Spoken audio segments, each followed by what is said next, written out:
তোমরা আল্লাহ পাকের রহমত থেকে নিরাশ হয়ে যেও না। ইন্নাল্লাহা ইয়াগফিরুয যুনুবা জামিআ, আল্লাহ পাক চাইলে সমস্ত গুনাহ মাফ করতে পারেন। ইন্নাহু হুয়াল গফুরুর রহিম, তিনি হচ্ছেন পরম করুণাময়, অসীম দয়ালু।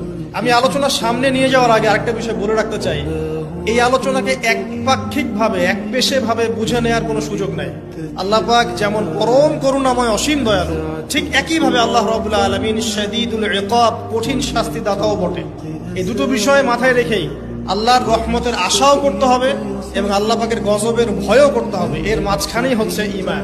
এই জায়গা থেকে আলোচনা বুঝতে হবে। আল্লাহ পাক তৌফিক এনায়েত করুন, আমিন।